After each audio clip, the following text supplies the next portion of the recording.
नमो नमः। मनुस्मृति द्वितीय अध्याय 61वां श्लोक। पुनः यहाँ आचमन विधि को ही स्पष्ट किया जा रहा है। अनुष्णाभिरफेनाभिरद्भिस्तीर्थेन धर्मवित् शौचेप्सुः सर्वदा आचामेदेकान्ते प्राङ्गुदङ्गमुखः। शौचेप्सुः, शौच का इच्छुक, शौच शुचि को कहते हैं, पवित्रता को कहते हैं। तो पवित्रता को चाहने वाला कौन? धर्मवित, धर्मज्ञ, वेदज्ञ मनुष्य एकांते, एकांत में, एकांत इसलिए कि एकांत स्थान पवित्र हुआ करता है, और जो स्थान एकांत नहीं होता, लोगों से भरा रहता है, वह स्थान पवित्रता से रहित हुआ करता है। क्योंकि जहाँ लोग अधिक होंगे वहाँ उनकी खांसी हो सकती है, उनके मुख से कुछ निकल सकता है, नाक से मुख से छींक आ सकती है, या उनके पैरों से धूली उठ सकती है। ये सब भोजन के समय अपवित्रता का एक वातावरण निर्मित करते हैं। इसलिए एकांते, एकांत में यानी पवित्र स्थान पर, पवित्र स्थान पर प्रांगुदंग मुखः, पूर्व या उत्तर की ओर मुख करके भोजन करना चाहिए। तो दो ही बातें यहाँ बताइए। वैसे तो चारों दिशाओं में किया जा सकता है, लेकिन यहाँ प्रांगुदंग मुख, पूर्व या उदंग मुख, उत्तर दिशा की ओर मुख करके, पूर्व दिशा की ओर मुख करके भोजन करने वाला व्यक्ति आयु को प्राप्त करता है, और उत्तर दिशा की ओर मुख करके भोजन करने वाला व्यक्ति ऋत को, सत्य फल को प्राप्त करता है। ये हम देख चुके हैं। तो शौचेप्सु पवित्रता को चाहने वाला, धर्मवित, धर्मज्ञ, वेदज्ञ व्यक्ति एकांते, एकांत में, लोगों की भीड़ भाड़ से परे पवित्र स्थान में प्रांग उदंग मुख, पूर्व या उत्तर दिशा की ओर मुख करके, फिर अनुष्णाभिरफेनाभि, अदभि, अदभि यानी जल से। कैसे जल से? अनुष्णाभि, जो उष्ण न हो, उष्णता से रहित, और अफेनाभि, जो फेन रहित हो, झाग रहित हो, ऐसे अदभि जल से, तीर्थे न, उचित तीर्थ से, ब्रह्म इत्यादि जो तीर्थ आए हैं पिछले अध्याय में हमने पढ़े थे, तो ब्रह्म इत्यादि तीर्थ से सर्वदा आचामेत, सर्वदा हमेशा आचामेत, आचमन करे, जलपान करे। अब आचमन के जल का परिमाण कितना होना चाहिए, कितना पानी पीना चाहिए, तो उसको स्पष्ट किया जा रहा है वर्ण के अनुसार। रदगाभि पूयते विप्र कंठगाभिस्तु भूमिप वैश्योद्भिप्रासिताभिस्तु शूद्र स्पष्टाभिरन्ततः। विप्रः ब्राह्मण, हृदगाभि हृदय तक गए हुए, हृदय तक पहुँचे हुए, इसका संबंध है अदभि यानी जल से, पूयते पवित्र होता है। पूयते क्रिया सबके साथ लगेगी। भूमि प तु, जबकि भूमि प, भूमिपति यानी क्षत्रिय, कंठगाभि, कंठ तक पहुँचे हुए, इतनी मात्रा में होना चाहिए कि कंठ तक पहुँचे हुए, वही अदभि पूयते, जल से, आचमन के जल से पूयते पवित्र होता है। तो जबकि वैश्य, वैश्य वर्ण का व्यक्ति, प्राशिताभि, मुख में पहुँचे हुए, है ना, मुख के भीतर पहुँचे हुए, कंठ तक न पहुँचे हुए, मुख के भीतर पहुँचे हुए, वही अदभि पूयते, पानी से, आचमन के पानी से पूयते पवित्र हो जाता है।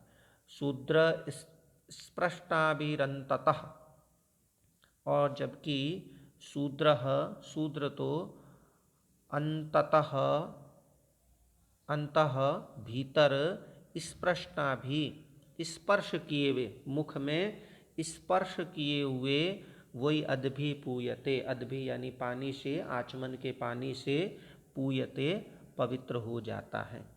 तो यहाँ आचमन के पानी की एक मात्रा बताई गई है, एक परिमाण बताया गया है कि ब्राह्मण आदि को कितनी मात्रा में पानी आचमन के तौर पे लेना चाहिए।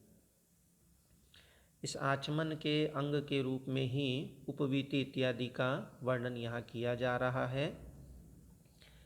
वस्तुतः हम जो जनेऊ धारण करते हैं, ब्राह्मण इत्यादि जो जनेऊ धारण करते हैं, उस जनेऊ की 3 स्थितियाँ हो सकती हैं और तीनों स्थितियों के इन्होंने नाम दिए हैं, एक स्पेशल नाम संज्ञाएं दी हैं।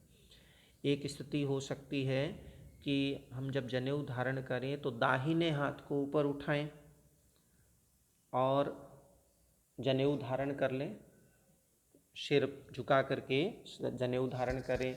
तो जनेऊ है वो बाएं कंधे पर रहेगा और एक भाग उस दाहिने कंधे के नीचे तक पहुंच जाएगा, पेट तक। तो वो स्थिति अलग कहलाएगी। दूसरी स्थिति हो सकती है कि हम बायां हाथ उठा करके और जनेऊ धारण करें। तो सिर में से धारण करते हुए बायां हाथ उठा देते हैं तो जनेऊ की स्थिति होगी कि दाहिने कंधे पर हमारा जनेऊ स्थिर रहेगा और बाकी हिस्सा बाएं हाथ के नीचे आ जाता है। तीसरी स्थिति होती है कि हम कोई भी हाथ उठाते नहीं हैं, कई बार हम जनेऊ को सीधे सिर से हम गले में धारण कर लेते हैं, वो स्थिति उसका नामकरण अलग किया गया है। तो अब अर्थ देखते हैं। उद्व्रते दक्षिणे पाणौ उच्यते द्विज सव्ये प्राचीनावीति निवीति कंठ सज्जने। ये नाम दिए गए उपवीति, प्राचीन आवीति और निवीति। उद्व्रते दक्षिणे पाणौ दाहिने हाथ को उद्व्रते मने उठाने पर, यानी बाएं कंधे पर रख लेने पर, जनेऊ को रख लेने पर द्विज ब्राह्मण क्षत्रिय वैश्य इत्यादि उपवीति उच्यते, उपवीति कहलाता है। सव्य यानी बायां हाथ को उठाने पर, यानी जनेऊ को दाहिने कंधे पर रखने पर प्राचीन आवीति कहलाता है, द्विज प्राचीन आवीति कहलाता है।